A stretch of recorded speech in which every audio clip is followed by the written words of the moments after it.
You're watching WSTV Digital Media.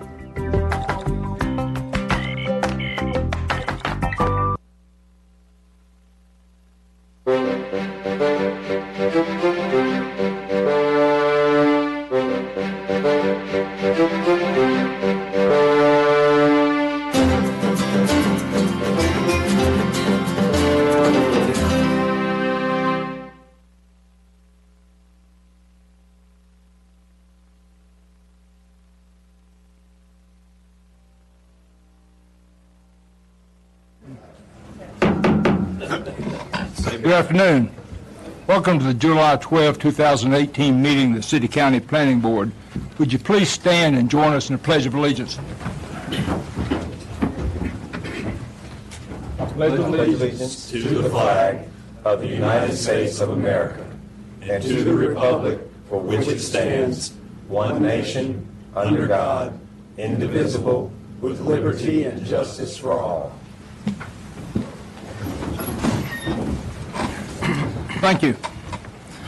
Today's meeting is being broadcast live on TV 13. It will be rebroadcast at 10 a.m. tomorrow morning and again at 4 p.m. Sunday afternoon.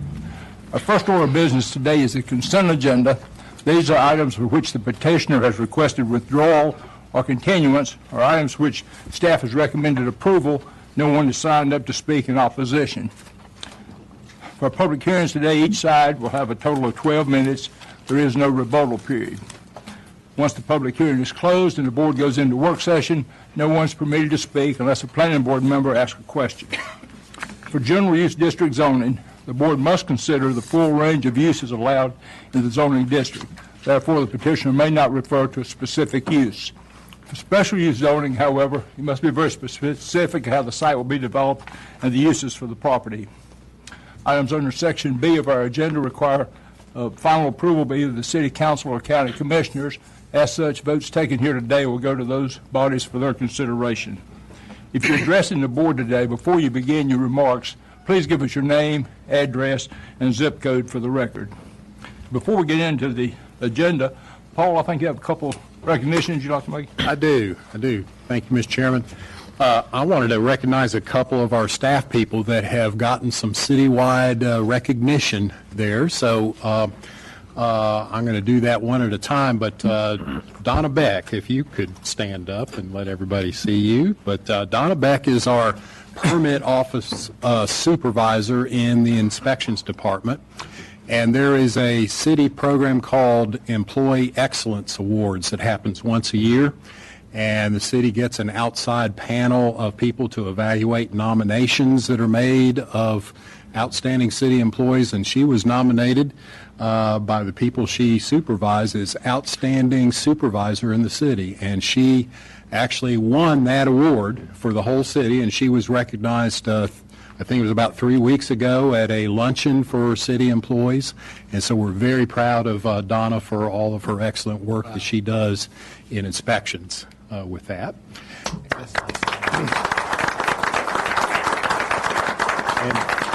And then I want to call on Rob Solomon, if you would stand up, Rob. Rob has been with us since September 17th, I believe, of 1968. So coming up will be his 50th anniversary of working for the City County Planning staff and board. And Rob is our subdivision coordinator, and he was nominated as outstanding team player. And he was a finalist for that. And just like they did for Donna, TV 13 did a excellent video presentation of Rob in action during his daily work, and they presented that at that luncheon, and so he was a finalist.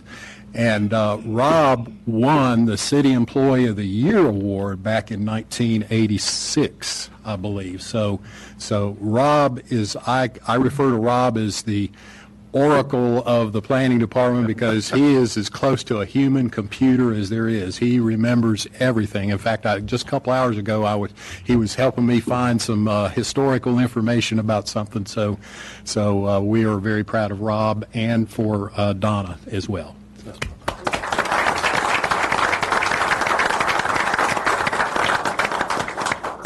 And Donna and Rob, let me add congratulations from the entire board. We're really proud of you. We appreciate you. Thank you.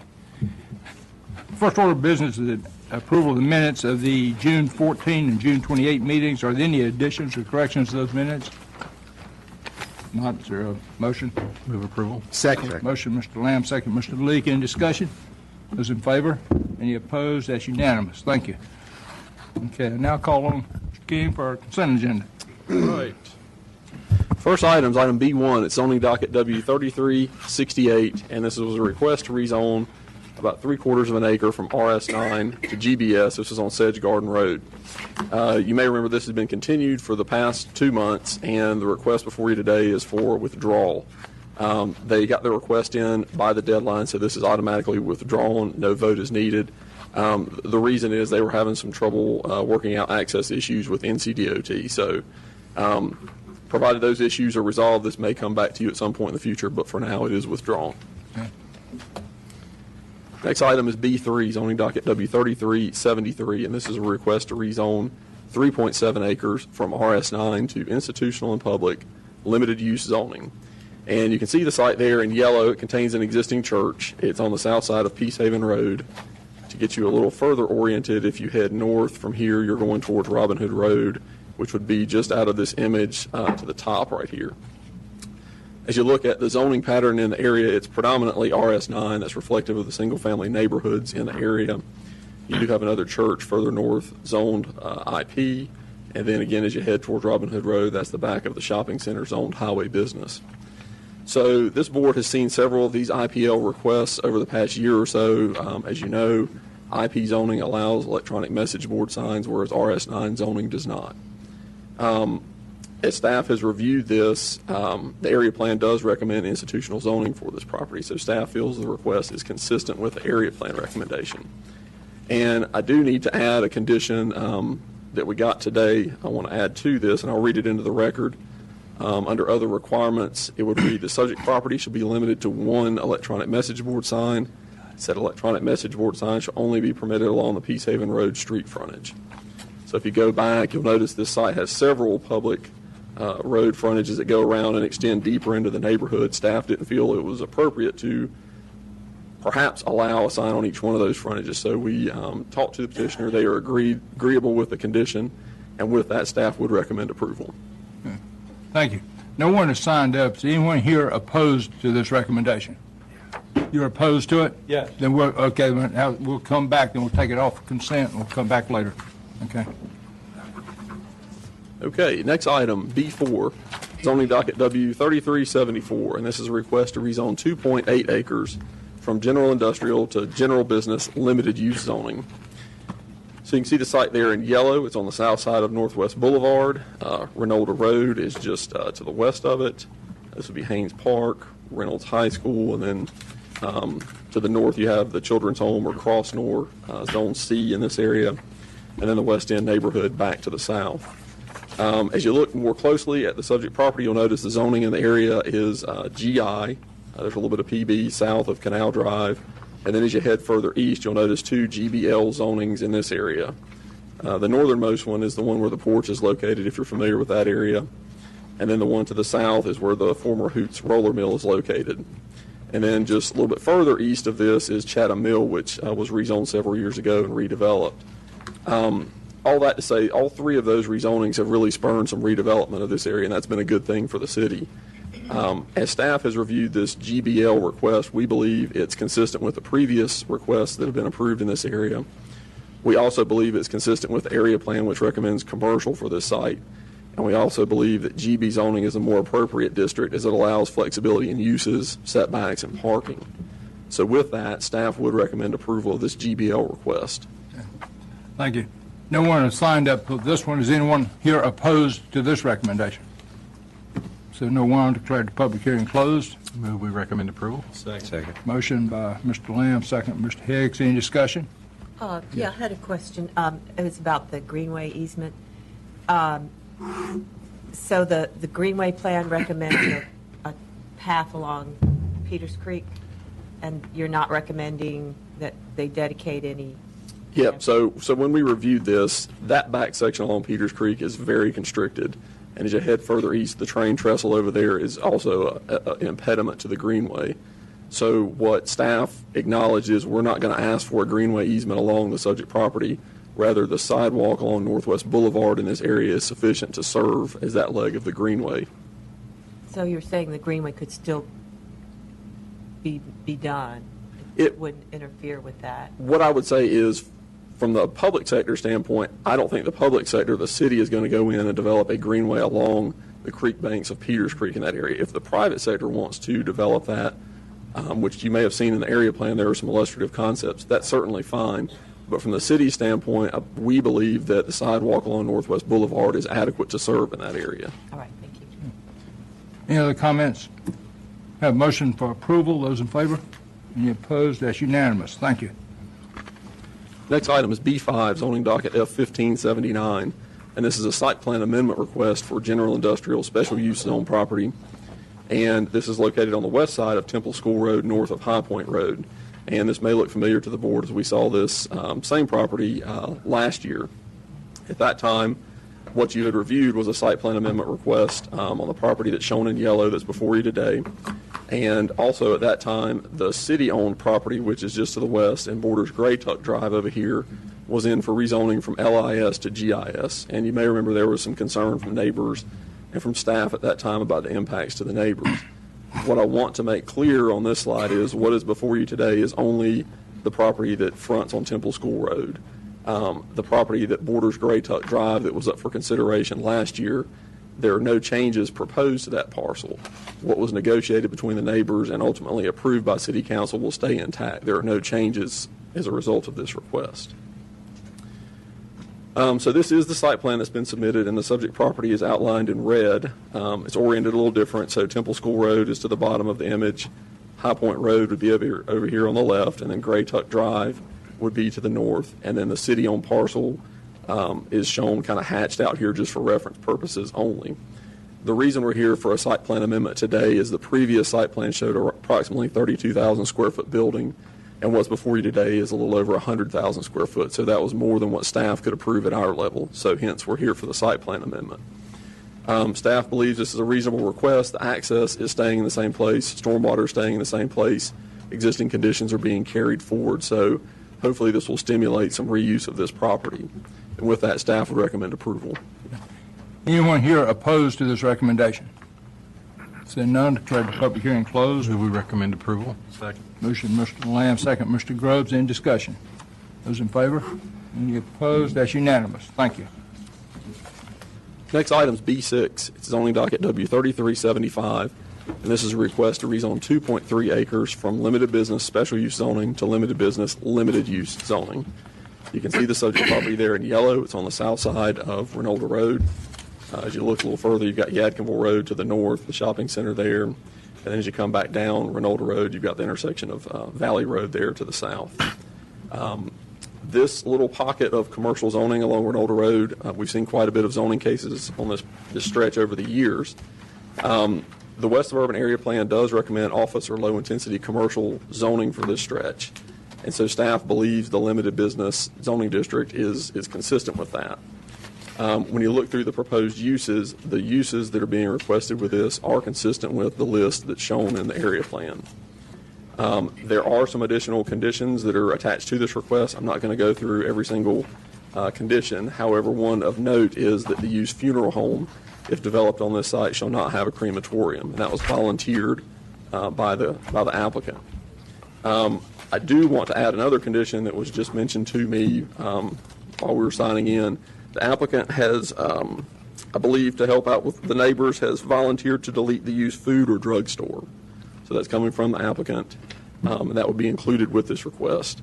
You do have some emails in your packet there. I think some folks expressed some concern. But with that added condition, staff would recommend approval of this LPL request. Anyone here opposed to this recommendation? Seeing no one, I declare the public hearing closed. Maybe we recommend approval with the change in conditions. Or uses, rather, I'm sorry. Uses, I'm sorry. I have a question. One of the concerns. Okay. I have a motion. Is there a second? Second. Second, Mr. Grubbs. Okay. Thank you. One of the concerns on one of the emails was the traffic pattern coming from this side. Did staff look at that? And What we looked at is the uses that are allowed there now and the proposed uses from a traffic generation standpoint aren't that different. And we did carry over, there was an existing condition of approval that was on the last request that basically said if you're going to develop a retail store or a restaurant on this site that's greater than 3,000 square feet in size, you would have to do a transportation impact study. That was a previous condition of approval, and that's being carried over with this. So that's probably, those two uses are probably your two highest trip generators. If somebody were to develop one of those, they would have to do a full-blown traffic impact study. So I believe that would mitigate probably the two biggest traffic generators. Okay. Any other discussion? Have a motion for approval. Those in favor? Any opposed? That's unanimous. Thank you. Next item is B7, zoning docket W3376, and this is a request to rezone about 3/10 of an acre from RS9 to RM5L. And this is, you can see the subject property there on the south side of Polo Road. The applicant has requested this be continued, and the request is to continue this for 2 months to your September meeting. They got their request in by the deadline, so this is automatically continued to September. And I do want to clarify that what was in your staff report was September, what was on the agenda was August.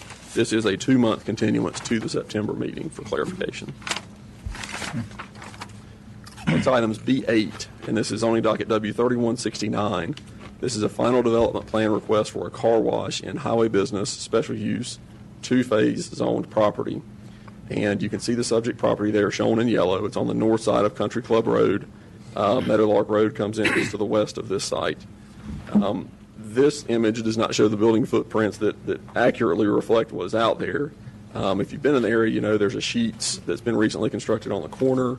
There's a Goodyear tire store located just to the east of this site, and then a Walmart neighborhood market a little bit further east of this site. This site, the HBS zoning, the 2-phase zoning, was approved back in 2013.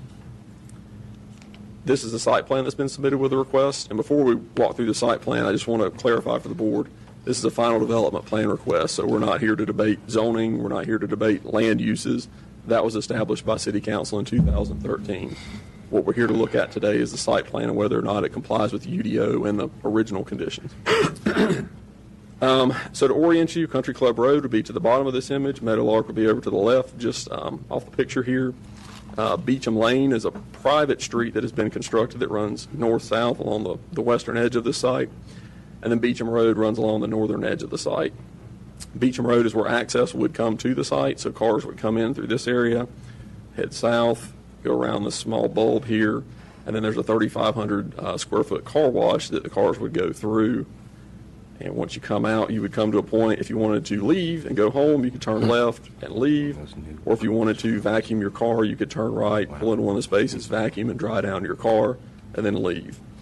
There is a cross-access connection to the Goodyear store there. That's something that we worked with the developer on, and they did provide, so we're appreciative of that. It does meet first phase, the conditions included with the first phase of this. And staff does recommend approval of this final development plan. And I will note you did have a couple emails of concern in your book on this one as well. Question. Yes. All access and exit points are from Beauchamp Road?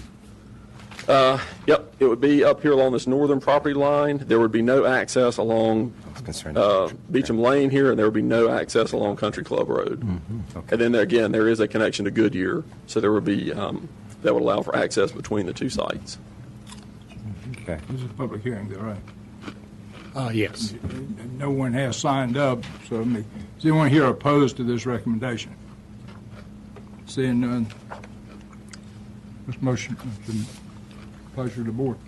Move approval. Second. Motion by Mr. Lamb, second by Mr. Leek. Now, any further discussion, more questions, Mr. Hicks or anyone else? Okay, a motion for approval. Those in favor? Any opposed? That's unanimous. Thank you.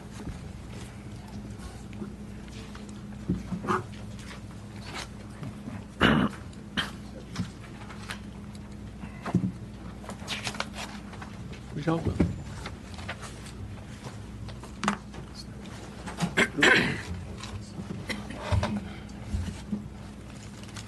No.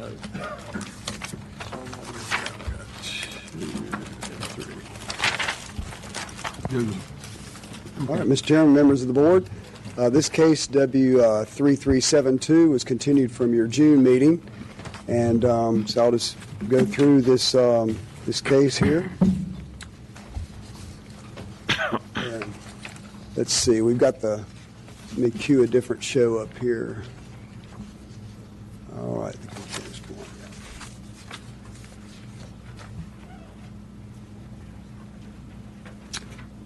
All right, 3372. This is a site plan amendment for property zoned MUS, and this was rezoned. You see the site there in yellow in 2004. Southeast Gateway was a mixed-use development approved, and I'll go into a little bit more detail on that. But the subject property is a smaller portion of that on the north side of Salem Creek Greenway, just west of Main Street. And the site plan amendment is to replace a one-story restaurant that was originally approved on this site with a four-story multifamily building of 32 units. This is a south central area plan, kind of a larger image there, but zooming in, you can see the subject property there in the center, shown in purple. That's recommended for mixed use, comparable to what the zoning pattern is. Any of you long-timers around may remember this has been a major project that's been discussed since 1992, major collaborative effort, public and private, joint effort between the city and the various neighborhoods and institutions in the area. You have Old Salem to the north, North Carolina State University School of the Arts to the southeast, Washington Park, West Salem, a lot of mixture of uses in this general area, and obviously the Salem Creek Greenway that goes right through the middle of this site. Again, it was approved in 2004 as a mixed-use development, and the first development took place in there as a four-story residential building, and then we've got a one-story medical building that's been built in there since. So out of that collaborative effort, after a multi-day charrette process, came the Southeast Gateway plan, recommending a mixture of uses there. About $3 million in public funds went into that site for groundwater remediation, utility and infrastructure relocation, and site preparation. And that plan was the basis for the mixed-use recommendations for the South Central Area Plan. This Google image here shows the subject property there in the center in yellow. You have the south here along Salem Creek. This is Main Street, intersection of Waughtown, the roundabout there, and Salem Avenue. This is the one-story medical building and the four-story retail and residential building located here. So this is a private portion of South Marshall Street. And again, right here, it was originally approved for a one-story restaurant with some outdoor dining along the Greenway, and the proposal is for a four-story apartment building. Since your last meeting, there's been an additional neighborhood meeting that I attended on the 28th of June, and I'm sure the petitioner can go into some more detail on that. It was, I think, a very productive meeting. There were about 15 citizens there, a lot of stakeholders in the area, and parking was one of the major points of discussion. So just briefly, I want to go over for you, as far as the north side, the portion, it was about a 23-acre development here. It included the YWCA, which is here south of the creek. But just looking at the northern portion here, about 264 parking spaces are currently in existence. Obviously, this is not completely built out. 108 parking spaces are required based upon the amount of square footage that we have and the amount of apartment units and the amount of retail that is currently there. And with the 38% reductions that you get from the MUS district and being close to transit in the Greenway, only about 67 parking spaces are required for the amount of development there. And again, there's 264 parking spaces that are currently there. So that's just a brief summary on the existing situation. A couple of images taken on site. This is from the little circle there just north of the pedestrian bridge that goes over Salem Creek to the YWCA. This is looking north towards downtown. And this is basically one half of a building. The other half right here, four-story building, has not been built yet. But this is looking north along Marshall Street. Right now there's a 7-foot wide strollway access easement recorded here. and the developer is going to be purchasing this portion of South Marshall Street, which is a private street, and he has agreed to a 14-foot wide access easement here and replace this asphalt with a concrete surface there for northern extension of the strollway. He does not have control over from this property up north, this other second half to Salem Avenue, but whenever that property comes in for staff approval or site plan amendment, we would be looking for that same condition. There's also a recorded plat, there's a greenway easement that goes along this narrower sidewalk here that connects up to the traffic circle. This is taken from Waughtown, looking down onto the site. You have the YWCA to the right, to the left, excuse me, existing 4-story building located here, and the subject property right around in here, and Salem Creek running there. There's the footbridge. On the original approval, there was another footbridge that went over what's called Tar Branch that would go underneath Main Street for the Greenway, making it easier to navigate without having to cross this major road at grade. That's very expensive, and so based upon a proportion of the investment here, the developer has agreed to contribute $30,000 to aid with the installation of pedestrian signalization here at this intersection, which is lacking right now. So City DOT collaborated with the developer, and he has agreed to that condition. And again, to the right over here is the Greenway, so this would aid in pedestrian crossing at that intersection.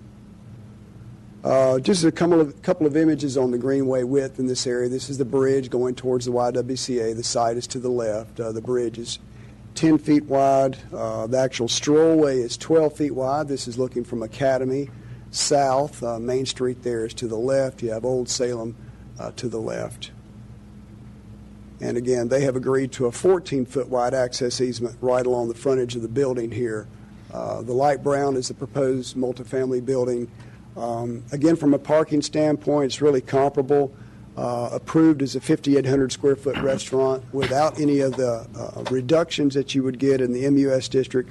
About 58 parking spaces are required for what the approved use is, and about 56 parking spaces would be required for this particular use here without any of the reductions that are allowed. In addition, the restaurant would generate about twice as many traffic trips as the apartments would. These are the proposed building elevations, and as you may remember, staff does recommend approval of this request. And I've got some additional images of some of the Greenway easements in that area if necessary, but I'll be glad to answer any questions. And Mr. Chairman, I'd just like to add a few comments as well to what Gary was saying. The vision of the Southeast Gateway development was and is a mixed-use development. And so just a reminder, mixed use can either be horizontal mixed use, in other words, side by side, or it can be vertical mixed use, where you have mixed uses in a building of more than one story. We currently have both in the Southeast Gateway. The Novant medical building is one story, single use. The 4-story building that's already built is vertical mixed use, commercial on the bottom floor, apartments above. So what is being proposed here is certainly within the range of the mixed use concept. That being said, what I want to say is that Gary, if you flip back to the site plan,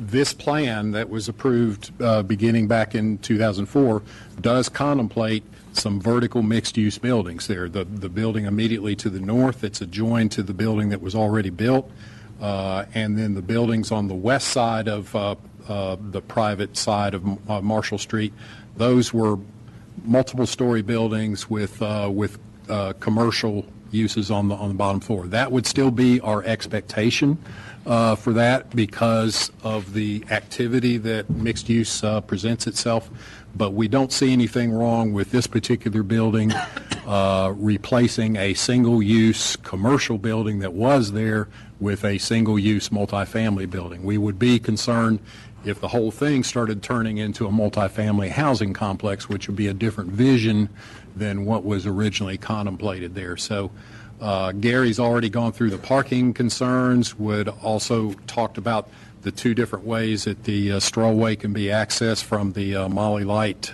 bridge there. But I just wanted to explain in context that mixed use is the objective, and we believe we're still on track for that, and we will be looking for that with the future buildings, as well as the incremental addition of parking as the need exists as we see the additional buildings. Okay. Thank you, Paul. And there's also in the original approved plan in this area here that's not shown detailed out, there's a retail building there. So again, we would be looking for a retail component on the next phases of this development. Okay. All right. Thank you, Gary. We had the public hearing last month, closed the public hearing. After we got into work session, we had a couple neighbors express some concern where we had a wrong address on the tax department. I think one of them didn't get their notice, and then so they said they really weren't opposed. They just wanted to know more about it. And so the petitioner agreed to continue it for a month.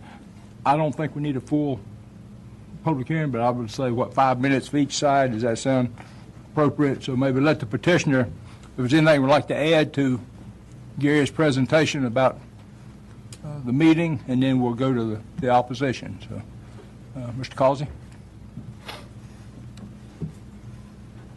Good afternoon. Steve Causey, Allied Design, 4720 Kester Mill Road, Winston-Salem, 27103. As Gary alluded to, there was a neighborhood meeting. Gary did the summary of that meeting, get it to the minutes. I think you had that. Yep. Really just here to answer any questions. The petitioner is here, and I think the folks who were mostly in opposition last week, we've had some educational discussions, and I think they're here today. I'll let them speak for themselves, but I'll be glad to answer any other questions that you have. Thanks, sir. Thanks. Is there anyone else like to speak in support of this? If not, then we'll turn to the opposition. Mr. Boyle.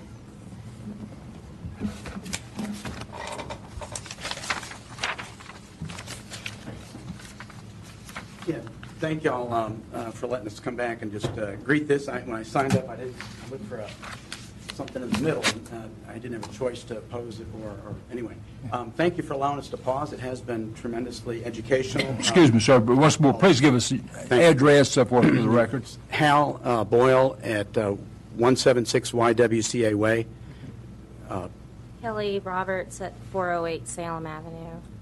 And we had a neighborhood meeting a few weeks ago, as they mentioned, and several of the constituents in the nearby area, including the Gateway, came, including some neighborhood associations. And I think that from our standpoint, I think, we felt very appreciative that Mr. Carr and his associates came to talk to us directly. We had a really long meeting and went through several aspects of it.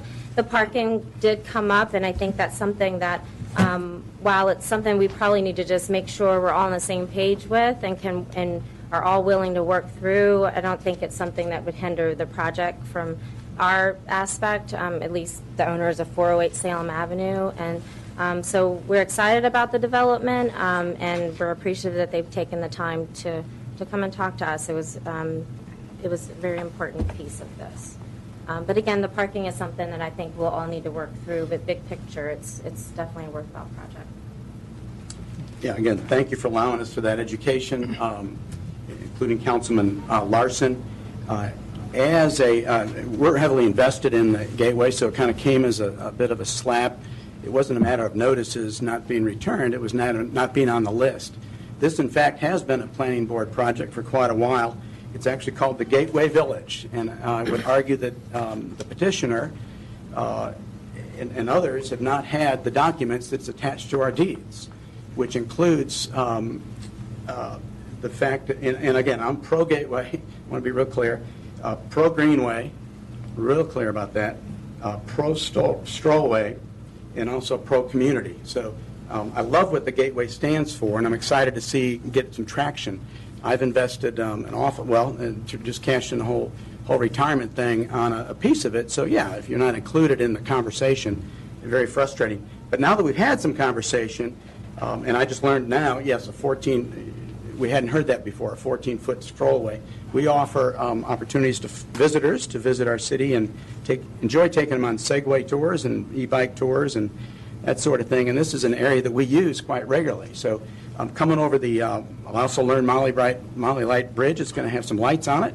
That's exciting. That's the whole spirit of the Gateway, I believe. And we're going to be coming right over into some air conditioners now instead of those people enjoying after supper. My preference, of course, would be for a restaurant, but that the thing that keeps the community together is that creek.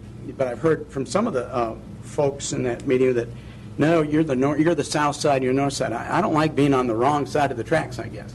But it's 24 acres of a community. We all have to share parking spaces, an awful lot of other things. I have a chance that somebody above my pay grade would need to decipher. But it started out, and I've got copies of these, the Gateway Village. With classes of membership. What's happened there is you've got, I think, an insurance agent, someone, I won't sell any insurance to you, that did the development with the city and very persuasive. And then it feels very abandoned because whether it's the parking or what we're talking about today just somehow got away from us. So I'm interested in the whole future of it and would really like to continue to be included as the Gateway Village where we share space and so forth. That is a wonderful guy. He's hit a home run in terms of earnings and finding an affordable to do the highest density in Winston-Salem, as I understand it, in terms of housing and the location. You're right there in the visibility of the creek. I just believe there's some other places we can put a high-density apartment complex and have that enjoyed to get through. I'm also concerned about the parking. In my last closing here, I'd love to share a picture of a parking just last weekend. These were taken a few days later. So is there a way to put that on the screen? Okay.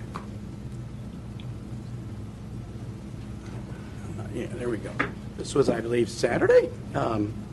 Totally full on both sides. So when you're riding a bicycle or a Segway, you just want to make sure there's freedom. But we're going to put 32 more units. The other thing we learned is that that's primarily for the School of the Arts. We're sandwiched between two colleges, so those people aren't going to be going anywhere. They're going to be walking up to the campus, riding their bicycle up to campus. Those cars are going to stay parked. What about the cars that are already here? And again, that's right there where we're talking about. In the drawing that was shown, it's a drawing, but these cars in reality are actually angled. This is what it is before that 32 complex. I just would defer to you good folks on how are we going to live in this? There's one way in and one way out. If you look at the master plan, I think there's supposed to be a loop to get out of there. So we're going to be coming in, stuck. There's going to be parked there. It's just challenging. You already approved an awful lot of money right across the street we had in our meeting, and they, time's up. They said they use that as overflow parking too. So I don't know what's planned there, but I would love to see it fulfilled the way the original fantasy was. That is a gold mine in terms of community asset. Back in 1976, I had my first office just up the road there. I had dinner last night at Slappy's Chicken and enjoyed listening to some live music at Southside Grill. This is a good area. I'd love to see the restaurant, that's all. The department, there's plenty of places to put it, but I'm just continue to be concerned about the density and the traffic, ingress and egress, traffic flow, and pedestrian flow. So what we're doing there finally is taking away a pedestrian flow. When you're taking away that bridge, and I didn't know that it went underground, but look at how you get from the Greenway to this complex now. You got to go all the way around. And as we take customers on that route, I just want to be conscious of to avoid clutter and not have to show somebody, welcome, we've got a car repair lot over here, and over here we have some nice air conditioners to look at when we pull out. Thank you for your time. Thank you, Mr. Boyle. Thank you for your time. Thank you. Appreciate it. All right, I'll declare this public hearing closed again. What's the wishes of the board? I move that we recommend approval. Second. Motion by Mr. Lamb, second by Mr. Leek. Discussion? Oh, yeah, I just had a question. I was a little confused about the parking issue. If you could just clarify for me, is it that these spaces that you're talking about, the ones that would be needed for the apartments, are there not dedicated spaces for the apartments, or they're to be shared with other uses? No, it's a 23-acre site on both sides of the creek, and so it's not individual parking bays per lot. That's really up to the individual property owners to work out and manage. The overall approved plan, once it's built out, has a couple of hundred parking spaces more than what is required based upon the overall square footage and number of units. So, per each unit, it's not designed that way for each to be standalone to have their own parking needs. It is shared parking. Okay. But I want to go back to the image right quick.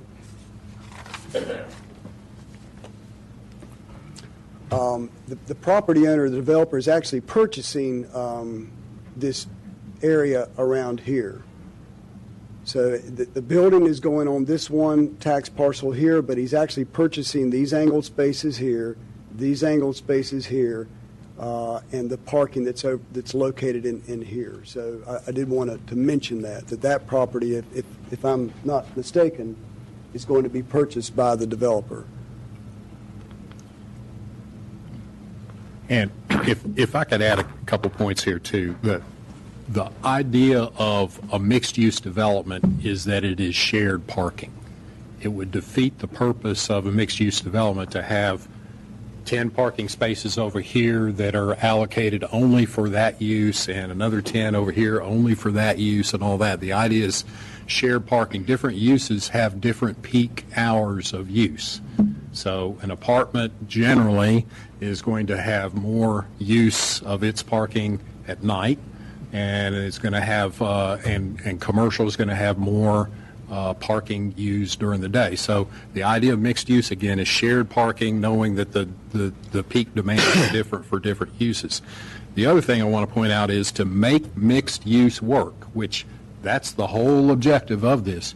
You have to have density.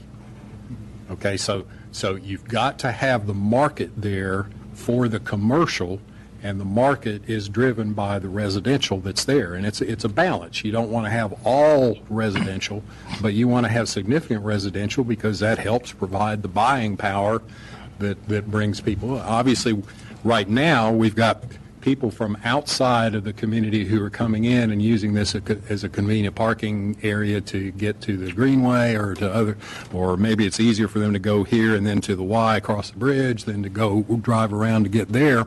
But essentially, we are overparked right now in terms of the parking spaces for these uses. And as I said before, as we get additional development going here, we're going to be looking at the parking situation and see when it is appropriate for additional parking to be added. And there's still the possibility that in that other building close to the Greenway on the other side of there, you could still have a restaurant adjacent to the Greenway. So we don't really think we're giving up anything with this change. We think we're actually enhancing the marketability of this as a mixed-use development by bringing in more housing. Any other questions, comments? We have a motion for approval. Those in favor? Any opposed? That's unanimous. Thank you.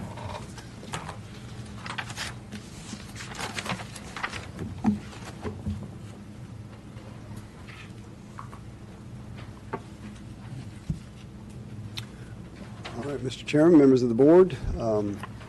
Next item is zoning docket 3372. Here, you got the wrong case. I'm sorry, it's 3373. Yeah. Let me go get that on Peace Haven.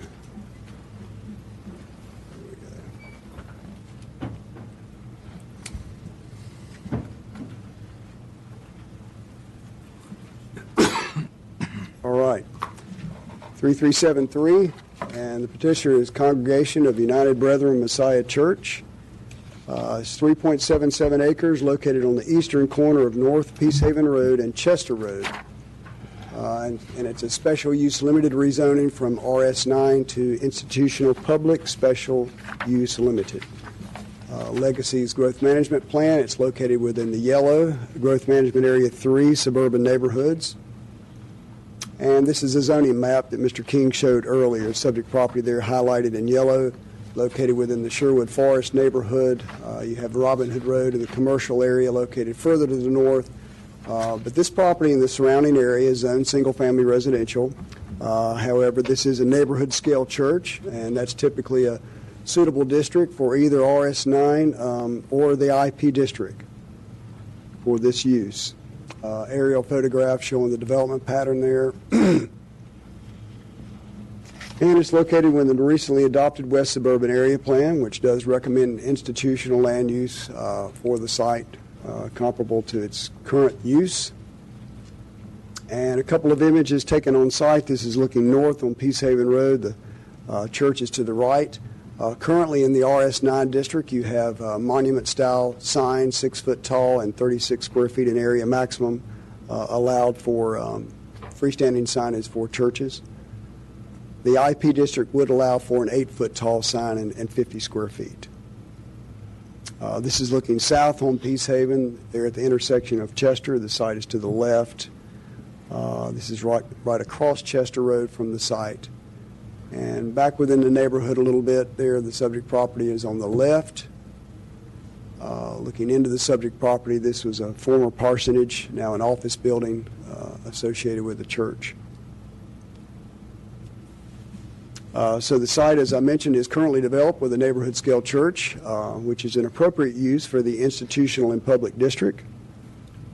The West Suburban Area Plan update does recommend institutional land use for this site. And the proposed uses are the same as what's currently allowed. So there's no new uses that are allowed on this site, no principal uses, the same ones that are currently allowed in the RS9 district. But the IP district does allow for an electronic message board sign. And the petitioner is aware that the changeable period is 2 hours, so these cannot flash or blink. They can only change cleanly every 2 hours at a maximum. So staff's recommendation is for approval, and I'll be glad to answer any questions. Okay, thank you, Gary. Any questions of staff at this time? And keep in mind, we do have the revised, the condition to add to. That this sign would only be on Peacehaven Road. Right. Yep. What is the size regulation for, is there a size requirement? I forgot, I can't. Well, for the IP district, it bumps up a little bit. It goes from 6 and 36 to 5 and, 8 and 50 square feet. Okay, thank you. Yes. I just wanted to ask, since you said in the staff report that you thought that the smaller monument size was more in keeping with the area. That's correct. Had there been any discussions about a condition regarding the size of the sign? I have discussed that with the petitioner. It's my understanding that they're agreeable to that. They are here today, and I would prefer to let them, if that's the planning board's wishes, I think they are agreeable to that. Our discussion at the staff levels, we looked back through the IPL zoning cases that we have brought to you in the past, and we had never imposed the 6 and 36 condition on one before. The reason we put it in there is because this particular site is very embedded in a residential area, so that's why we put it out there as a potential recommendation for the board if you wanted to consider that. Well, I'd just like to know if the petitioner is agreeable to that. We'll do the public hearing, we'll find out. Let's go ahead and have the public hearing, and then we can get into this. So, does anyone like to speak in support of this request? The petitioner here is the petitioner. Yeah, okay.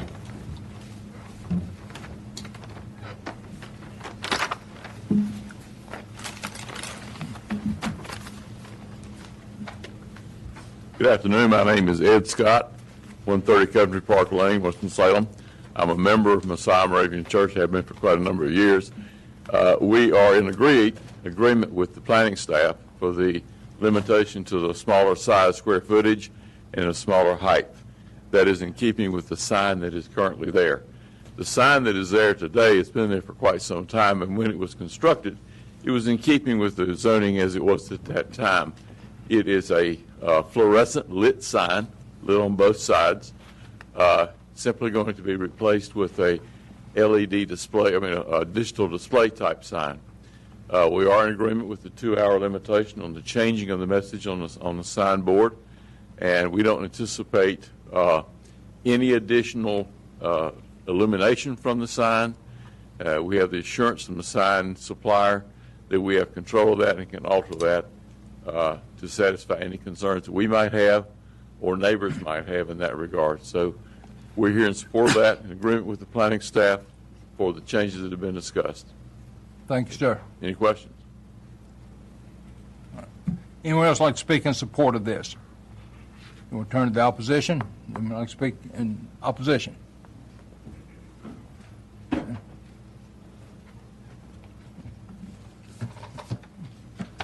John Marshall, 3400 Paddington Lane, 27106. I live just outside the 500-foot barrier, so I wasn't aware of any meetings, but I am just outside of it. The fact that they're agreeing to limit the sign, what's the height, Gary, going to be in? The 6. height allowed in the high P district is 8 feet. But they just agreed to go to the 6 feet and 36, if that's what. 6 feet. So we're talking about approval for a 6-foot sign. The sidewalk is about, I would say, 2 feet below the sign. It comes up. The land comes up to get to the sign. So you're still talking an allowable, what it's going to be effectively from the sidewalk, 8 feet up. That's a big sign. And this is a neighborhood church that we need. Can't believe I'm here asking you to vote against the Moravian Church. That's a tough one. But this is an LED message board sign that does change. I don't understand the need for it. I don't get the marketing for a Moravian Church to have that type of sign. The neighborhood is RS9 from the Bob Northington Fire Department all the way to Country Club Road, as far as I'm concerned. I don't know of anything that's not RS9. IP is okay, but the change is strictly for the sign. So I just don't think it needs to be changed. The message board out there, I'm not sure what it's for. It seems like it's that they're trying to solve a problem that isn't there. So this is a solution to a problem that isn't there. This type of lighting, LED, is something that you might see at Christmas time in the area, in the family homes. But the Moravians are even more low-key than that. Typically, you don't see this type of sign on a Moravian building.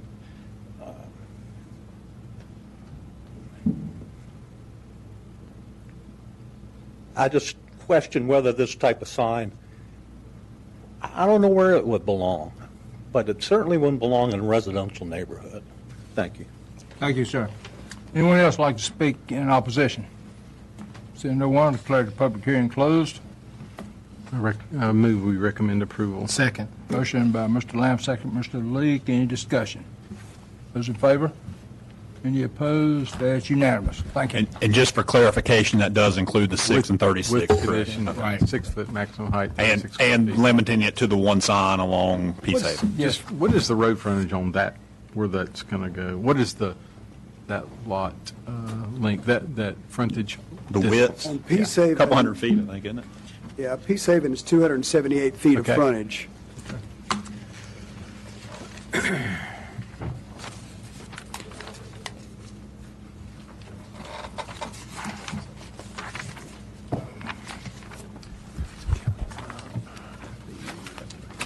Good afternoon, Mr. Chairman, members of the board.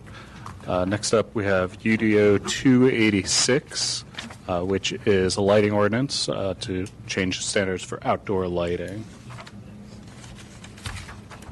This was originally proposed in a report that staff presented to the planning board in June 2017 to address the problems of light trespass and glare, specifically onto residential property from commercial uses.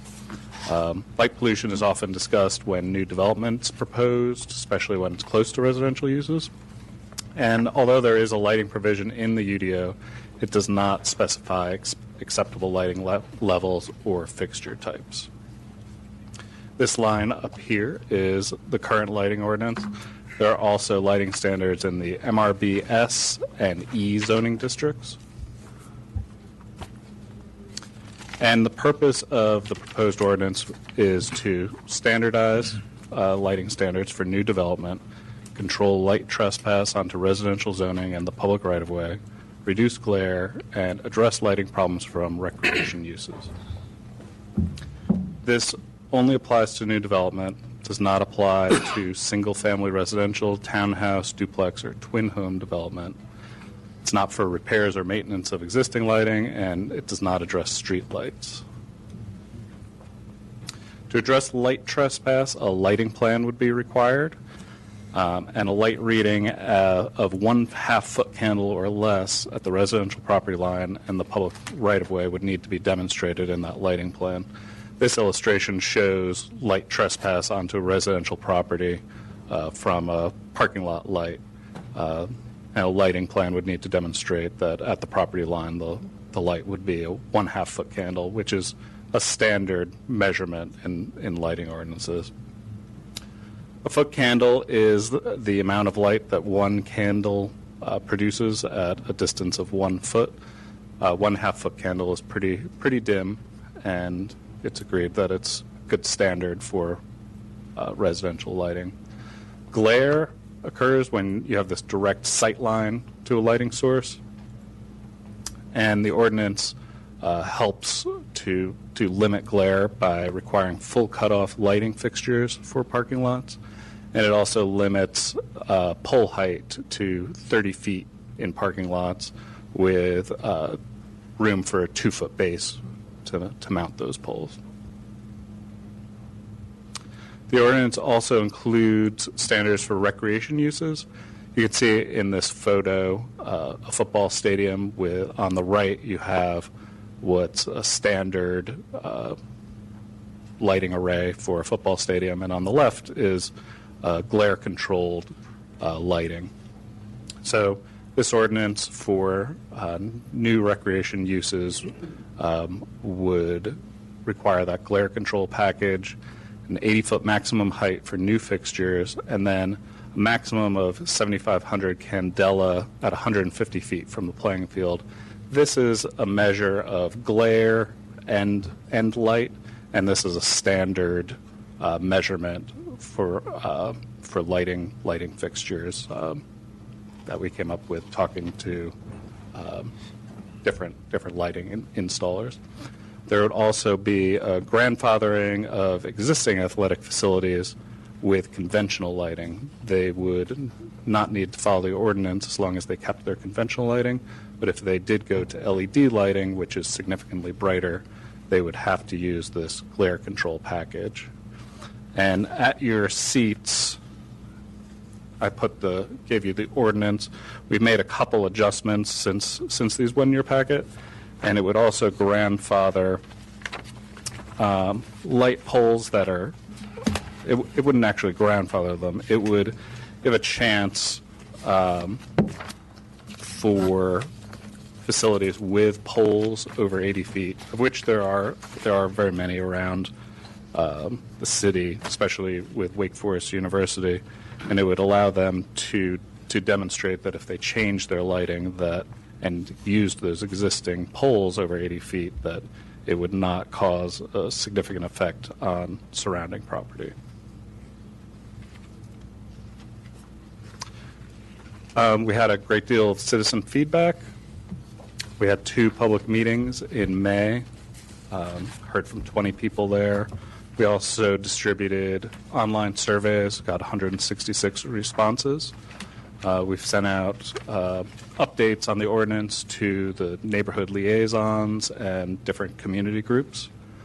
Comments that we heard was that this could be too expensive for recreation uses, particularly for little leagues and schools, and that's where this grandfathering for conventional lighting in stadiums and recreation uses came from, and we feel that that's a good compromise on that wouldn't have an adverse effect, and that again many stadium and lighting fixtures are over 80 feet, and that's where the new language came from to back that up. Heard from several people that the ordinance should also address residential lighting. People have had problems with their neighbors with security lighting or just parking garage lighting that shines into their houses. And then we also heard from several people that the ordinance should follow dark sky standards.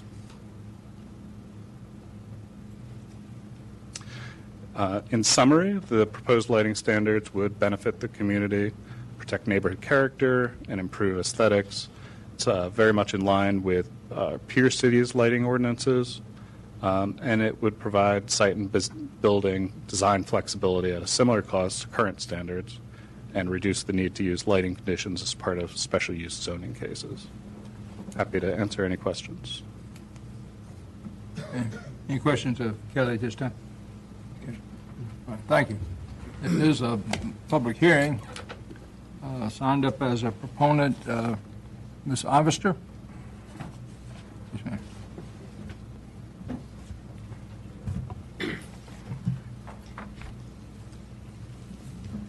I'm Priscilla Ivester, and I live at 2401 Rosewood Avenue in the Ardmore neighborhood of Winston-Salem.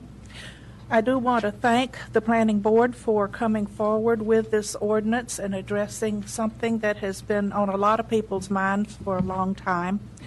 I personally have been working trying to get lighting pollution education in our community for about 15 years now, and I'm very delighted to see this ordinance come forth.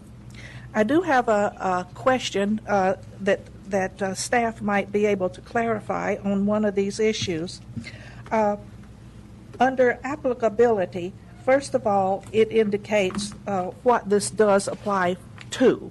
And then in Section 2, it says it shall not apply to the uses in residential buildings here. These look like they're all smaller types of residential buildings.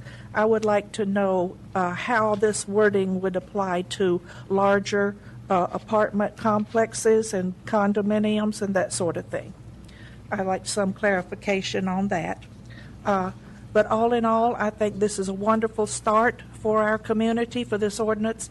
I would like to see it continue to address residential issues also. Thank you very much. Thank you. Kelly, do you want to answer that question now about the... Sure. The ordinance does apply to multifamily and larger type residential development, just as it would apply to commercial or office development. So apartments are treated just like any other commercial? Yes. Okay. All right. Anyone else like to speak in support of this? Anyone like to speak in opposition?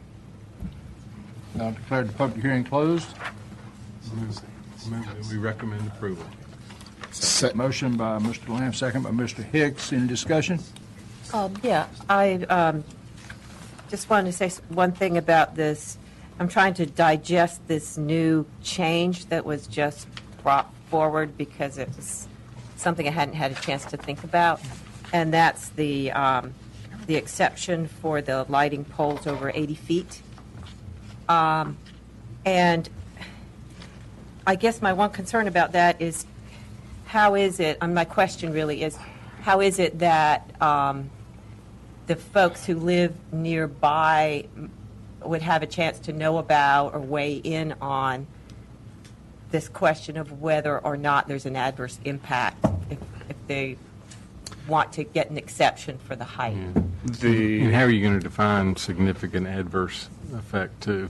You know, I mean, I know we use language like that in other things too, but that's pretty. It would need to be demonstrated in the lighting plan that there isn't, that they would need to use glare control and demonstrate in the lighting plan that there isn't light trespass from those poles. So that would, and it may also help if there aren't nearby neighbors. A lot of these higher poles are, they're at the Wake Forest Stadium tennis complex, which are surrounded by industrial uses and things like that. Yeah. So you could demonstrate that it wouldn't be a significant impact on property because the next door property is more athletic fields or industrial uses. Yeah.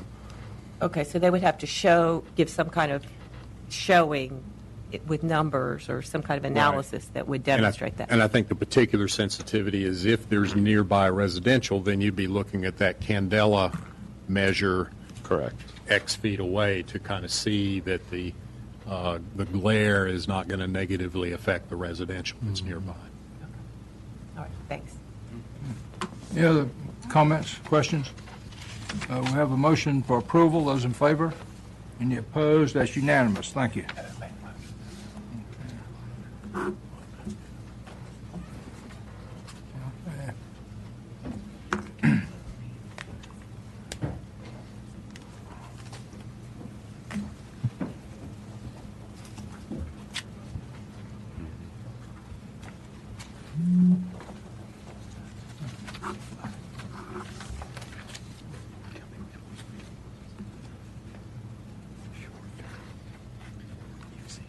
Good evening, Mr. Chairman, members of the board. This is text amendment UDO 287.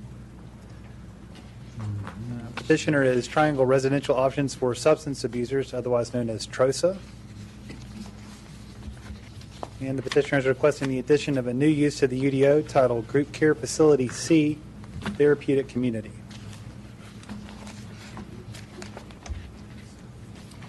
Quoting from their website, TROSA operates a multi-year residential program that enables substance abusers to be productive, recovering individuals by providing comprehensive treatment, work-based vocational training, education, and continuing care. TROSA currently operates in Durham, North Carolina. TROSA approached staff with interest in creating a satellite facility in Winston-Salem. And just a reminder, the reason that we have this text amendment for us today is there's no current UDO use that exists to accommodate the type of facility that TROSA wants to operate.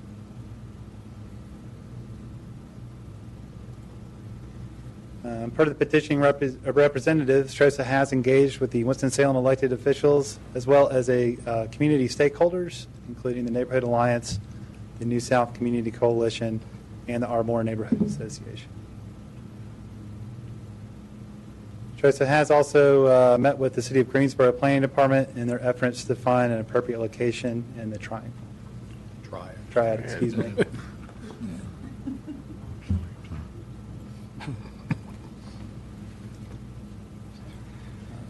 Group Care Facility C, community use, will offer room and board to qualified applicants, programs serving as an alternative to incarceration, personal care and rehabilitation services, therapy and counseling services, vocational training, educational services, and limited on-site production of goods as a portion of their vocational training. And this proposed use does not include shelters for the homeless.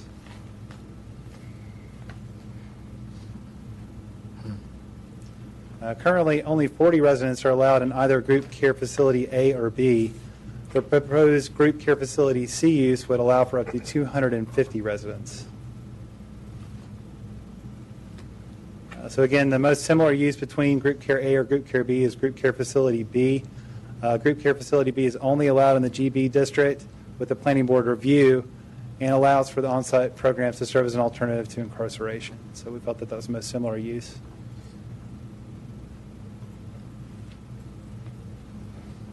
The proposed Group Care Facility C use would only be allowed in the GB district with a special use district rezoning approved by the appropriate elected body. This would require, of course, a site plan showing the proposed layout and all proposed uses, as well as any additional volunteered or required use and development conditions. In addition, the GB district requires a 40-foot setback against any residentially zoned district that abuts the subject property. A type 3 buffer yard against any single-family residential, that's either a 20 or 40-foot option, or a type 2 buffer yard against any multifamily residential, that's a 15 or 20-foot option.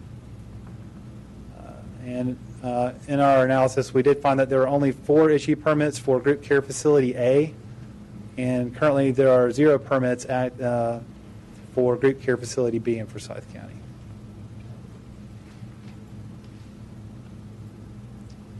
There are some additional proposed use conditions for the Group Care Facility C. They're proposing that the facility must be licensed by the state and operate as a nonprofit organization. Currently, only one of those two is required for Group Care Facility A, and they're saying that both of those are going to be required.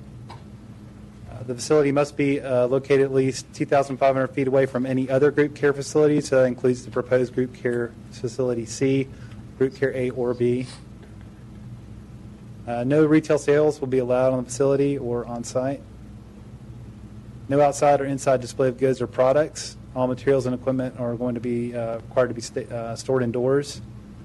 And also a limitation on the accessory production activities, limiting that to 25% of the gross floor area of building area on site.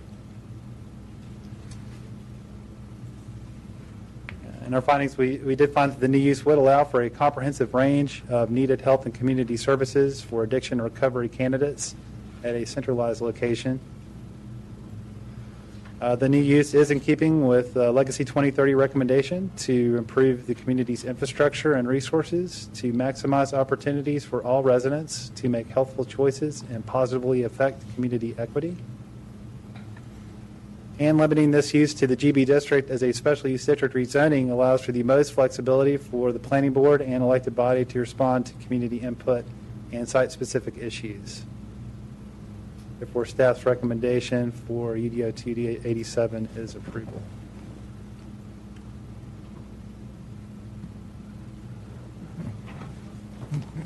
Okay, thank you. Any questions of staff at this time? This is a public hearing. Signed up as a proponent, Dan Jewell.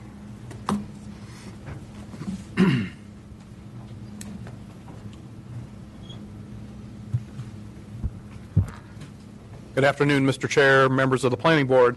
I am Dan Jewell, Coulter Jewell Thames, 111 West Main Street in Durham. We've been working with TROSA for over 20 years now in their Durham facility. I'm here at the request of TROSA to say a few words about our text amendment request. With me are Kevin McDonald, who's the founder, CEO, and president of TROSA, and Brian Bueland, the project manager. They are here, be happy to answer any questions you might have later about the program, et cetera, et cetera. As Mr. Wilson said, we are here regarding creating a new use category in the UDO. There's a critical need for a licensed program transitional housing facility which provides room and board, personal care, and rehabilitation services while persons receive therapy and or counseling primarily to assist them in recuperating from the effects of and refraining from the use of drugs and alcohol. I'll speak to this a little bit more in a moment. Objective 1 of Legacy calls for land use policies that can encourage development in underserved areas that meet the needs of all residents of underserved demographics, including low-income minority and mentally challenged residents. The proposed text amendment would allow for qualified facilities to locate within the county that address the treatment, education, and training needs needed to serve that population and give them the skills needed to return to their community and be productive and contributing members of society.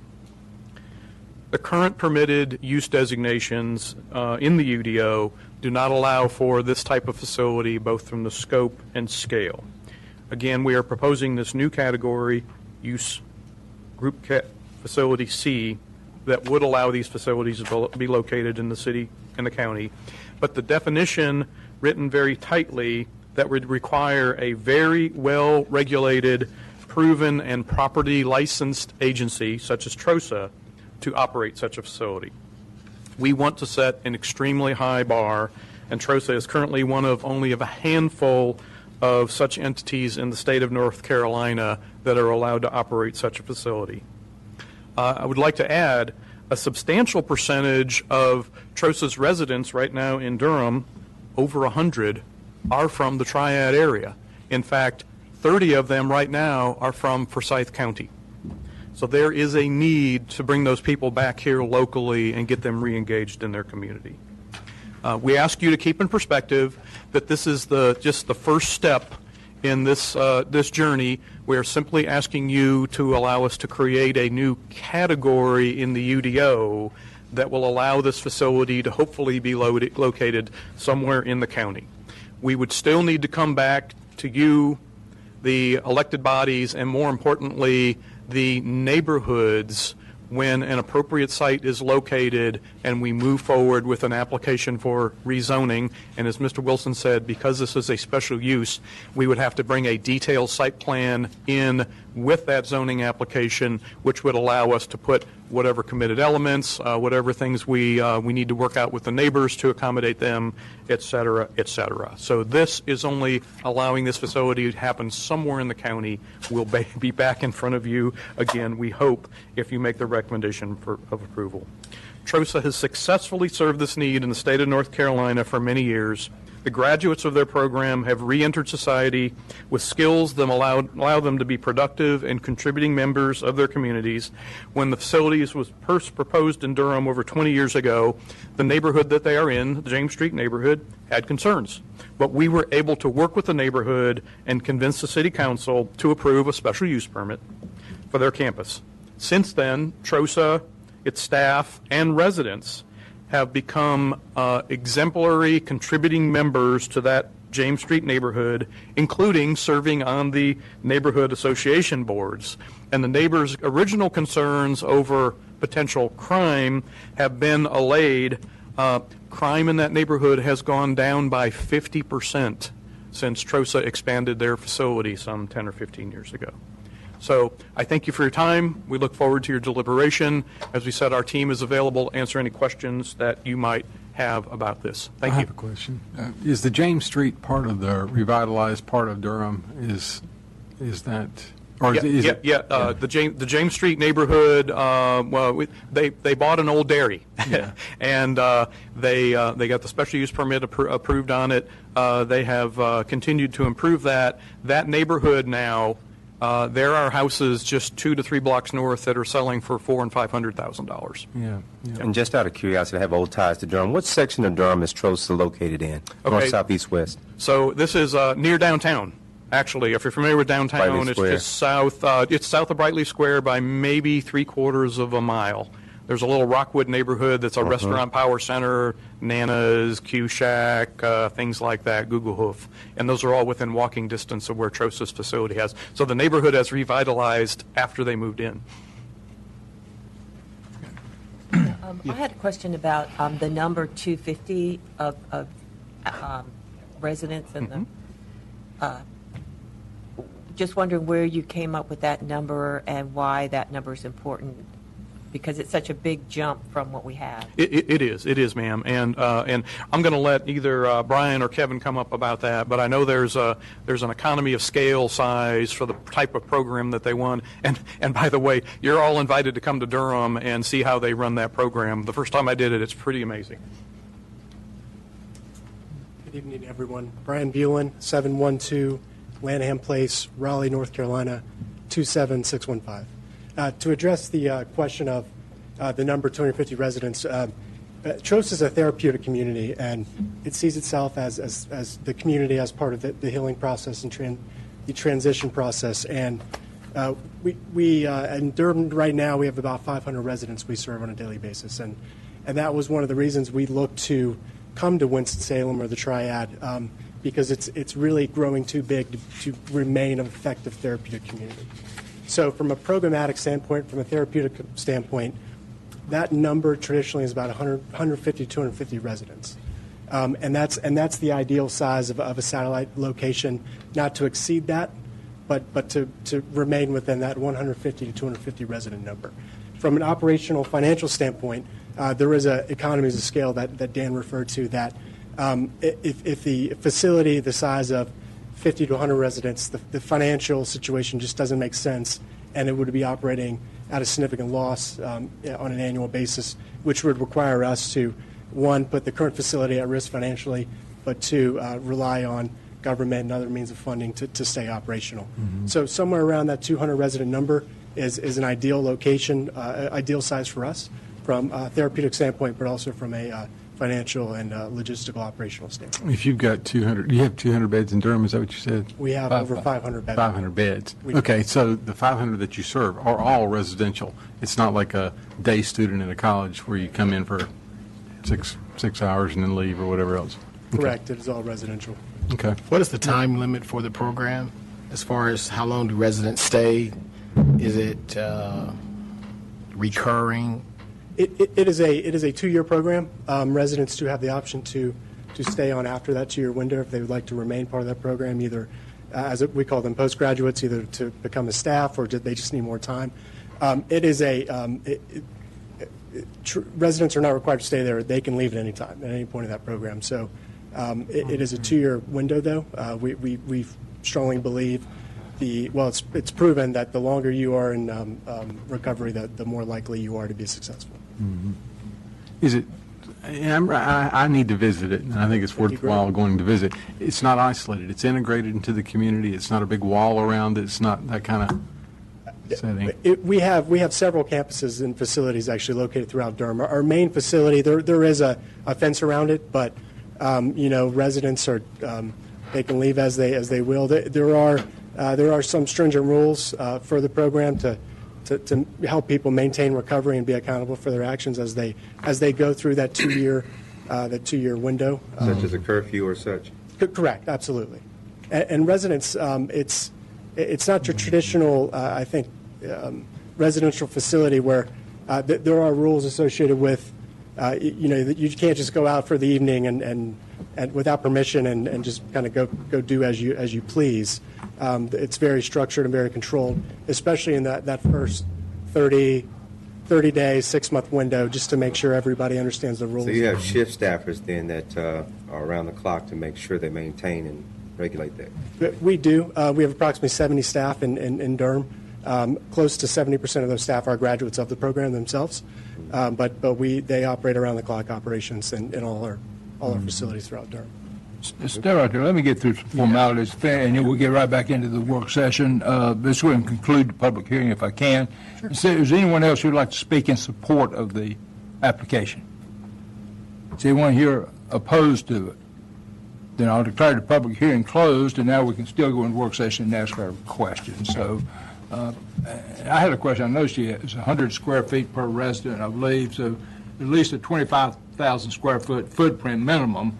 How much land do you normally need with the associated activities? What size site would you think you'd need in Winston-Salem? Approximately 10 acres for a 200 resident facility, what we're looking for. There's a lot of 10-acre GB sites around. That makes a huge difference. That really does. Because, like you said, you just can't put it in any GB. That's going to take a bunch of. Okay. You also indicated there was a 50% crime rate reduction. How do you measure that? And I don't understand that. We looked at crime statistics around our facility within a given radius, and we saw a significant reduction over the past 10 years since they started recording that data. Yeah. The Durham Police Department keeps a crime mapper website, and you can actually go back through time 10, 15 years, and every month track robberies, B&E, auto thefts, that sort of thing. So it's actually very easy. Yeah. But Winston-Salem police have that same capability. Certainly the development of $400,000 and $500,000 that's going to do it. That's not helps. That helps. Doesn't hurt the crime rate. Yeah. Kind of increase the value of the neighborhood. Okay. I do just want to, just one little point of clarification. You're talking about 10 acres and finding a GB site. Just keep in mind, even if you find a 10-acre GB site, you still got to rezone it to GBS to do this use. Right, and that's really one of my concerns is that, first of all, if it's high quality, and I'm sure you want it to be high quality, then that's great. Everybody's going to be dying for it. They want it in their neighborhood, in their GB section of their neighborhood. But if it's not, then the special use permitting process will just result in the most vulnerable communities getting it, because they'll have the fewest neighbors that come to oppose it that abut the GB in their area. But anyway, the 10-acre requirement is. That won't be a requirement. No. It won't be a requirement of the right. No. Yeah. Probably whatever the parking is. Yeah. But there's not much parking required. Yeah, very few, 70 or 80 spaces probably to run your operation, right? Yeah, the ordinance actually already has a parking requirement category for this, but it's not a large amount of parking. It's mostly staff, and the residents don't have cars. Yeah, exactly.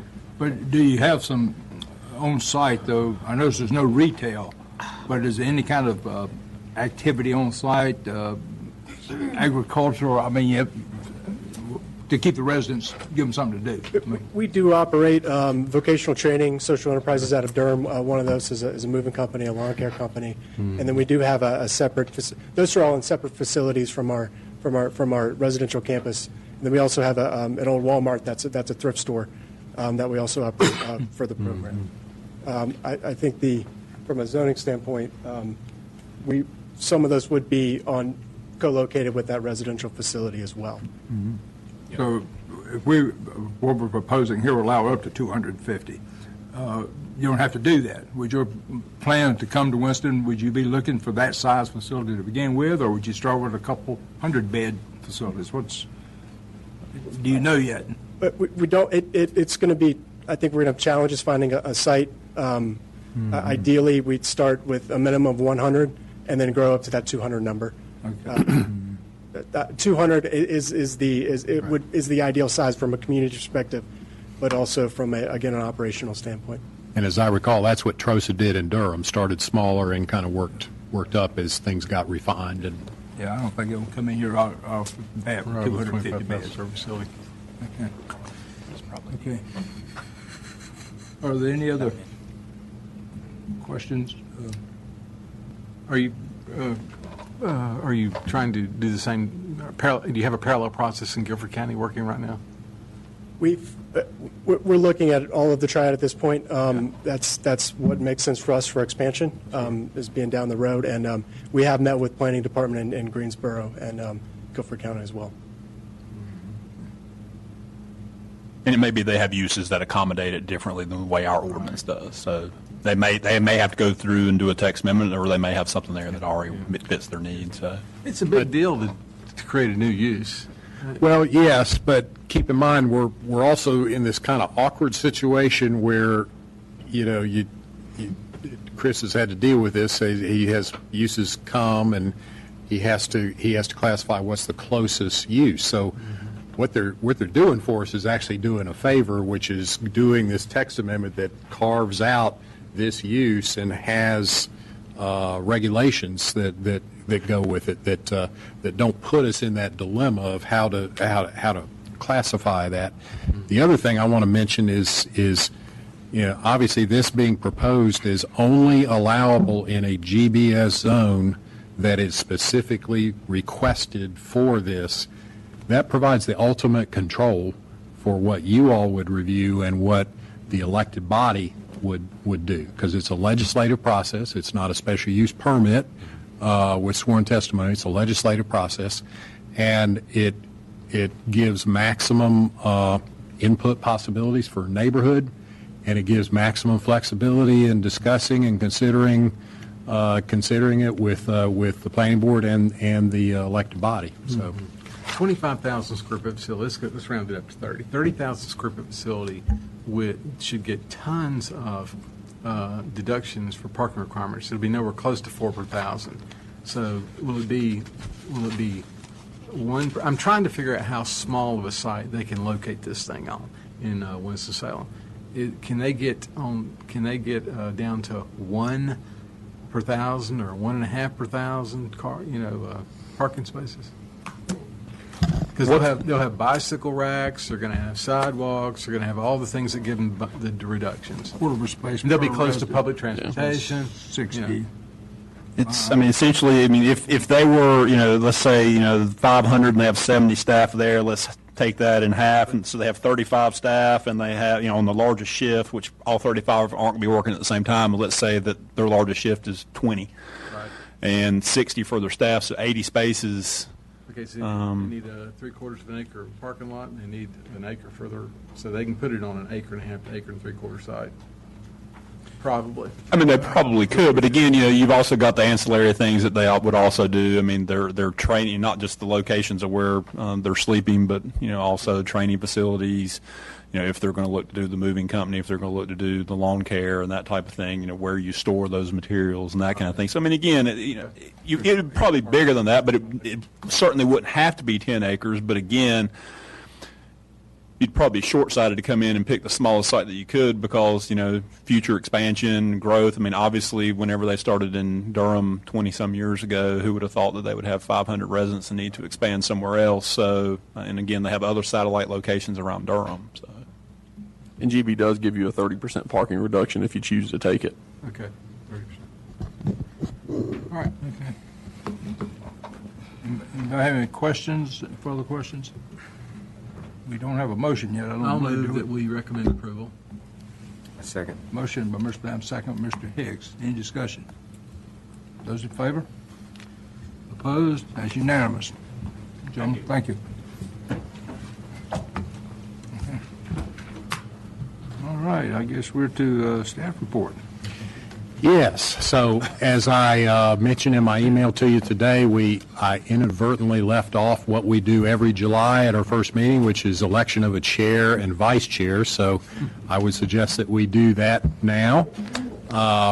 So without objection, I guess I have to take over the role of chair momentarily there, but I will open the floor for nominations for chair. I'd like to nominate Mr. Arnold King. Okay, is there a second? Second. Multiple seconds. Okay. Is there any discussion? Are there any other nominations for chair?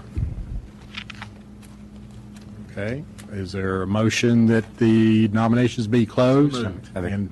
Motion the nominations be closed. Okay. All in favor say aye. Aye. Opposed, no. Okay, now, there's the nomination of Arnold King. Nomination has been closed. All in favor of Arnold King as chair, do so by saying aye. Aye. Opposed, say no. Okay. Mr. King, the floor is yours again. So. All right, to elect the vice chair, I'd like to nominate Mr. Leak for vice chair. A second. Second by Mr. Hicks, okay? Are there any other nominations? Move that we close the nomination. Second. Motion to close the nominations. All in favor, please say aye. Aye. Any opposed? Okay. The motion now that we elect, I don't guess got much choice. We don't close them. So we're stuck with it. Okay, we're stuck with it. Okay, but is there a motion then we? So moved. Motion by Mr. Grubb, second by Mr. Hicks. All in favor of electing Mr. Leak as vice chair, please say aye. Aye. That's unanimous. Congratulations. Thank you for your service. Yeah. All right. The next thing we have for you is Margaret provided for you the draft work program at your work session meeting, and she has made a couple of tweaks based on some comments that you all made there, but Beth is passing out the revised copies that reflect those couple little tweaks. Margaret can answer any questions, or if you want to highlight anything, Margaret, but that is there if you wish to approve the work program. Yeah, the changes are very small. We did actually put some specifics on the traffic impact study requirements based on your discussion at the last meeting. We corrected a couple of dates from 18 to 19 and a handful of typos. And not much change from what we presented to you. I'd be happy to answer questions about any of the items, or if you all want some more time to look at it, we could handle it at your work session, but we certainly would welcome the adoption. What percentage were carried over from the previous year? Well, roughly? Most of the items that had a date were completed. I think there were just maybe 3 or 4 items. You know, something like the affordable housing downtown report. We carried that over because we're waiting on the city to finish the affordable housing study. Okay. So all the stuff that was carried over that had a date was because other departments or kind of other factors stopped us from finishing. I think everything that we had control over, we were able to get done during the fiscal year. Yeah. All right, thank you. What UDO for fencing requirements? What's that all about? Let Chris talk about that. There were a couple council members that had some concerns about materials, height, and other things of fencing in residential zoning in front yards. Several locations around town had like large, let's say 8 or 10 foot tall wooden opaque fences that came out to the public right of way in front of the house, and some council members felt that was unsightly, so they spoke to the city attorney, who over the last several months has been working on drafting an ordinance, has taken it to committee. We've had some help in kind of trying to craft that to make sure that it's enforceable, but it's an external text amendment. External being not something that we're generating, but something that we will have to spend time on in the next fiscal year. If I could vote, I'd take it out. Um, I'm not sure. You and others. I think it's coming your way, whether it's in the work program or Yeah, not. I mean, again, it's something that several council members asked the city attorney's office to work on, and again, we have some concerns. We've tried to craft it in a way that we think it would be the least.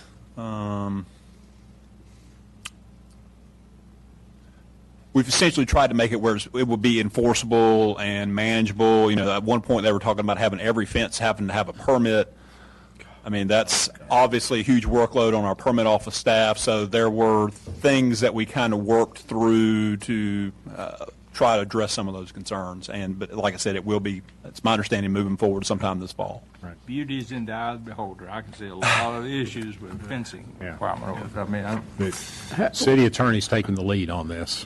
What kind of progress were we making on making it harder to amend the UDO? Okay. All right. Are you ready to take action on the work program? I had a couple questions. Yes, sure. Margaret, you mentioned that you made a tweak related to the transportation impact study. I didn't understand what tweak that was. Well, before we had the terminology in the draft that you got was as directed by City County Planning Board. We brought it to you in June, and so we will be moving forward for the second and third quarters to bring you something by March. Okay. And that will be, we're going to work with other stakeholders and bring to you a specific text amendment recommendation at that point. Okay. And then the other question I seen under UDO text amendments, reasonable accommodation provisions. I don't remember we discussed. Another thing directed by another department in the city attorney's office. So we'll see what comes forward on that. That is actually a carryover item because it's really controlled by other city departments. It was basically the fair housing study and assessment that was done for the city by a consultant, and one of the recommendations was that our reasonable accommodation regulations in the UDO needed to be overhauled to make it less mysterious as to someone who needed a reasonable accommodation for how you go through the process. Okay. We can either adopt this or you can wait the work session. Move that we recommend adoption of this work program. Motion, Mr. Knight, second, Mr. Leak. Any discussion? Those in favor? Any opposed? That's unanimous. Thank you. Thank you.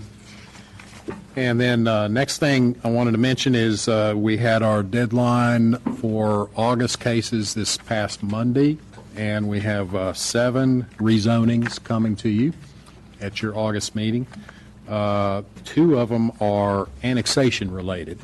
One of them is a subdivision that is being annexed into the city, so we have to do a conversion from county zoning to city zoning. It's the same. It's basically a housekeeping measure. And then we have this very rare circumstance of a de-annexation of a single-family house. You may have read about it in the paper a few weeks ago.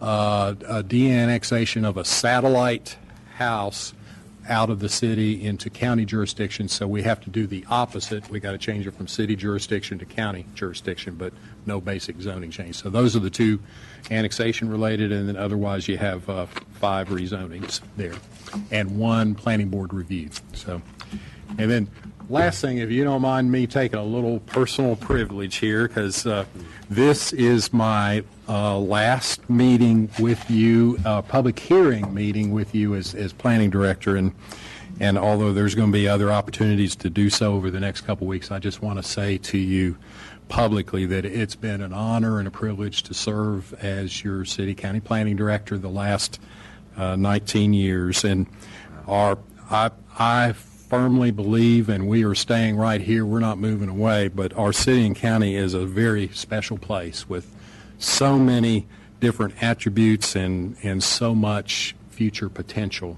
there. It's just really exciting. It's going to be exciting as a retired citizen to see everything happening here, but with the planning board's guidance and leadership, as well as that of our elected folks, as well as citizens and developers in our business community, we've made, I think, huge strides in planning for and implementing the things that are needed here to help preserve, improve, and build our community for the future. So I want to say thank you to the Planning Board for giving me the opportunity to work here as Planning Director, and I want to say a huge thank you to the staff.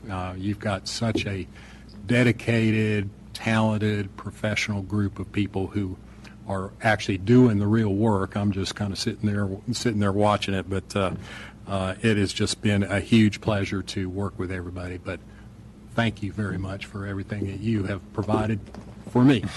Thank you.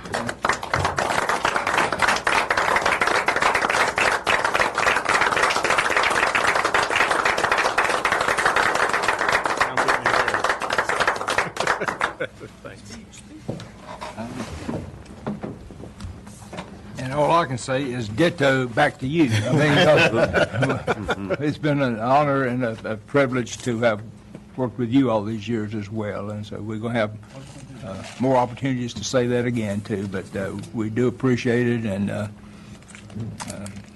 thank you. Thanks. Okay. Thanks. All right. Ms. Smith is not here, so got anything for the good of the order? No, I think we're here until Brenda comes. Yeah. Is there a motion to adjourn? I'll make the motion to adjourn. Thank you. Second. All in favor? Aye. All right, we're adjourned.